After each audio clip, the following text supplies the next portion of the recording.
Hey guys, welcome back to my channel, and today I have some DIYs that are so randomly inspired, okay? This is a bit of a challenge video for me, but let me explain. A few videos ago, I made my DIY plaster table and I wasn't at home when I made it.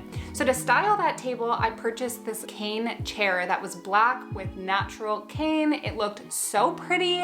I will insert a picture right here. I wanted to bring that chair home with me. However, when I was coming home, I realized there was no way it would fit in the car, so I couldn't keep it. Now, I really wanted to take a little bit of inspiration from that chair and try and create something that kind of goes along with that type of design so that my heart can stop hurting out of longing for wanting that chair in my home, okay? I also thought it would be cool to use that same style with some traditional pieces of decor that you might have, you know, at your parents' house growing up or your grandparents' house. We're gonna go ahead and go to the thrift store and see what kind of items we can find and whether or not we can find those traditional pieces that we can then turn around and transform with the inspiration of that stunning cane chair. But first I wanted to tell you a little bit more about Covet Fashion because they are the sponsor of today's video and they are an app that I so thoroughly enjoy, okay? It's basically this virtual styling app. They have 150 brands of clothes that are real life clothes loaded into this app. They carry Calvin Klein, Badgley Miska, as well as Rachel Zoe, 150 brands. And you participate in these challenges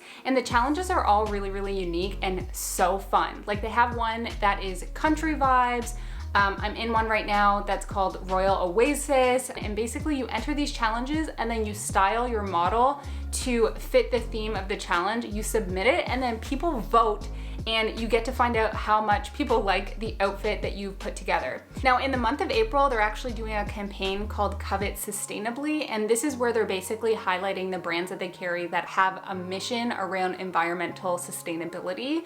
And as part of that, they're going to be giving away gift cards when you go in and participate in that campaign. So highly recommend doing that because the gift cards are to the actual designers. They're real life gift cards, real life money. And if you're interested in downloading Covet Fashion, go ahead and click the link in the description box because you will get an exclusive gift from me when you open up the app. Thank you so much to Covet Fashion for sponsoring this video. I genuinely love playing this game so much, you guys. Highly recommend. Now, without further ado, let's get on to the first DIY.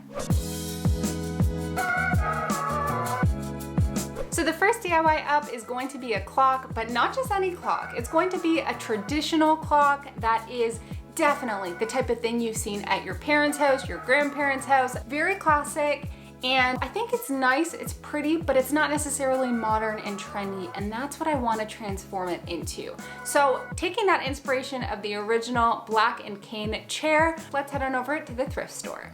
So I headed on over to the thrift store, and when I was there, I saw the most stunning arched clock. This is totally what I was looking for. It's mahogany, it's cute, and it's exactly what I would have had in my house growing up as well. So I'm just peeling off that little price tag sticker and getting started. To remove one of the pieces of glass, I can just flip down those two little tabs and pull out that back piece.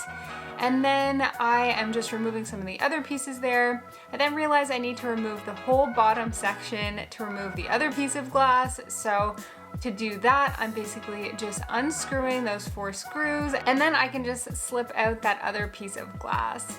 There are more screws that are holding in that middle section, so I'm just unscrewing those. And then finally, I want to preserve those gold little feet, so I'm taking those off one by one as well. And they're in a great condition, so I think they're gonna work perfectly.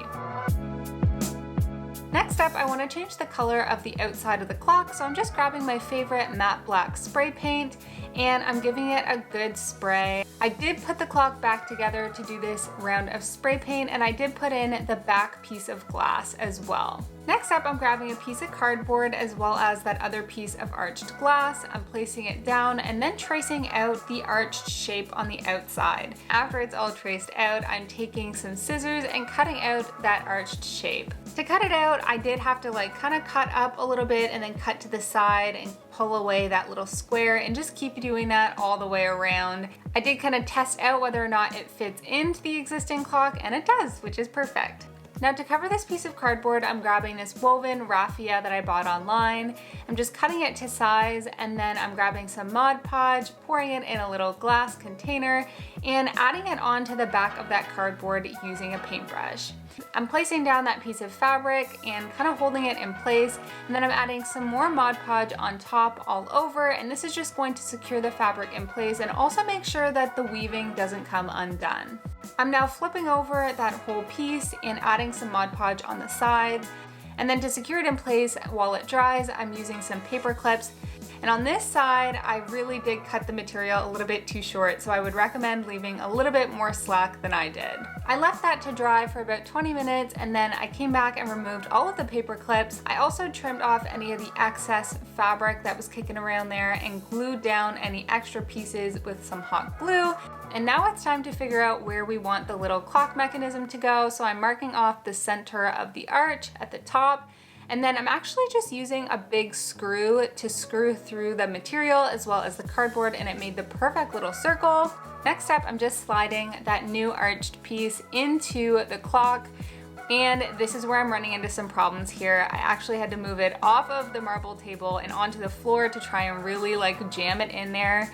And it kind of was working, but not all that well. I ended up taking some pliers and just kind of stamping down the sides of it to make it a little bit skinnier so that I can slide in. And I also tried putting it down while kind of wedging it on the edge of the island, and that worked out great. It finally went in, and what I would probably do is use a thinner piece of cardboard if I were doing this again so that it went in a little bit easier. But once it's all in and ready to go, I can now pop in the clock mechanism. So for that, I'm just adding a little bit of hot glue to the back and putting it in, and then flipping it over and adding on the two hands, and they just kind of pop right in place. And I'm just re-screwing in the bottom sections as well as the 4 gold feet, which are such a pretty little accent. And then the final step here is to pop in a battery, slide in the back glass piece, close those tabs, and our new clock is ready to go.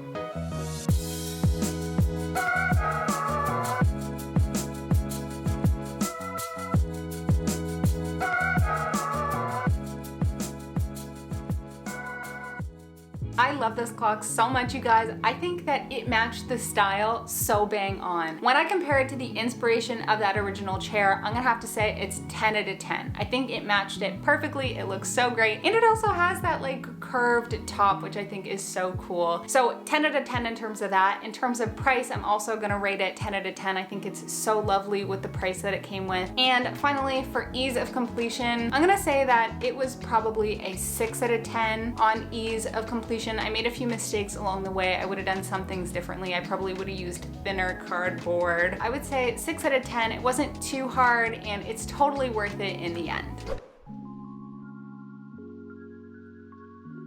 So the next DIY up is going to be a jewelry box, and I picked this item specifically because I think that every single mom and grandmother and great-grandmother has this special jewelry box that they've been using for years, that they put all their most precious, valuable items into. And I just think that that's a really, really cool concept to transform from something that's definitely very traditional into something that is more modern. So I'm not sure, because even though I just said that I feel like everyone has a jewelry box, I don't have one inherited from my mom or grandmother or something like that. But I'm thinking, I always see those at the thrift store, so I want to go ahead and see if I can find some sort of jewelry box that looks antique or old or traditional, and somehow use the inspiration of the chair to transform it into a modern beauty. Let's see what we can find at the thrift store. Hopefully we'll be able to find the perfect item to transform. So once again, I'm at the thrift store, and this time I'm looking for a jewelry box. There are several options, but this one is just the cutest. It has a nice gold interior, and it's wooden on the outside. It's in a decent shape, so I took it home.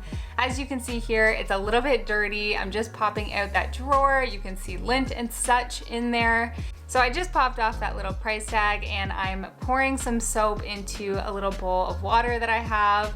I'm using a little cloth and just wiping that whole jewelry box down. It just needs a good old-fashioned cleaning.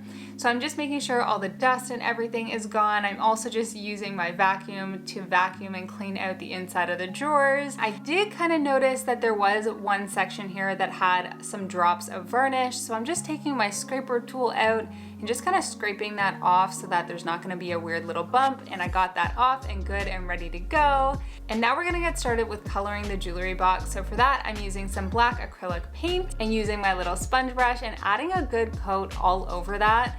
Now, I will just say that it took a little bit of time and patience getting all those little nooks and crannies. I wanted to make sure that the whole thing was covered and looked really good. So I just took my time going over the whole jewelry box, giving it a nice coat. And just so you know, I did end up doing 2 full coats here, just to make sure that it was really opaque and had nice coverage and looked solid and refreshed. And I did just take my time really going over all the nooks and crannies as well. So I took a smaller paintbrush and I went in with those cross sections as well, and that took a little bit more time just in terms of detail work. But once that was all good and all covered, it was looking so good and really opaque. I also did pop out the drawer section and I gave that a nice coat as well. And then to bring that drawer handle back to life, I decided to give it a nice little coat of gold paint. I just sprayed some gold spray paint into the cap, and then using a little brush, I just gave it a nice coat all over, and that just gave it a really pretty refreshed gold look. Next up, I'm going to be using some of that raffia cloth once again, and I'm going to be using it behind all of those little cross sections. So I'm just starting out by cutting it into little strips that are a little bit bigger than the size of the cross sections. And I'm just making sure that they're fitting. And once I'm confident with all the sizes that I have for all the different sections, I'm just peeling off some of the excess raffia to make it a little bit closer to size. And once I have all of those pieces that are cut to size, I'm just setting them all out, and I'm grabbing some Mod Podge and adding it into a little glass dish.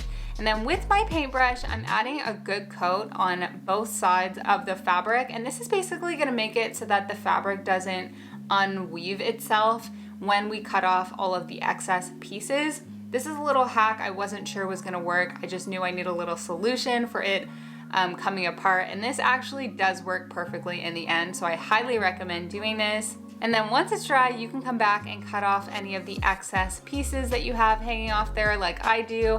And at this point, I'm just making sure that it's the perfect fit for the back section of the X's that are on my jewelry box. To attach these little pieces of raffia fabric, I'm just using my hot glue gun and adding a little bit of glue on the back X's, and then I'm just pressing the fabric into place. The hot glue did a really great job at holding this fabric in place, and I was really happy with how it turned out. And once all 4 of the little X sections are covered with the raffia fabric, we have a brand new cane chair inspired jewelry box.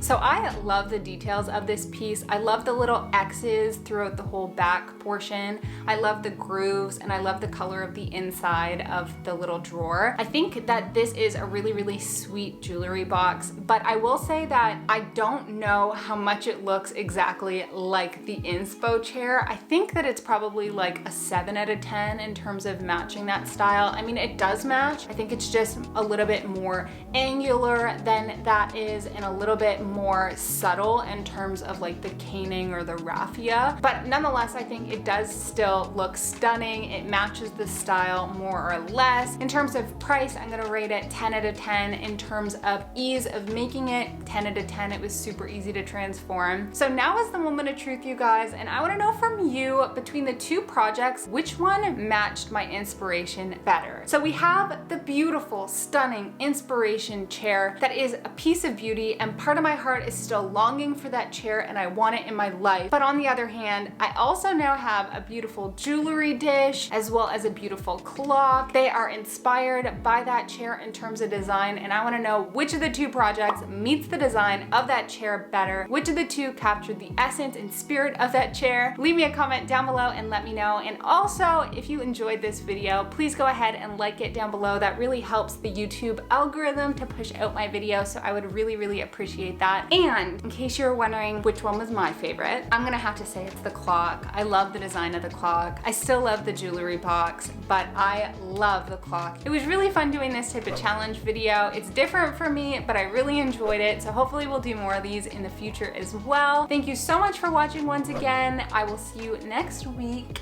and yeah, that's all I have to say. Bye!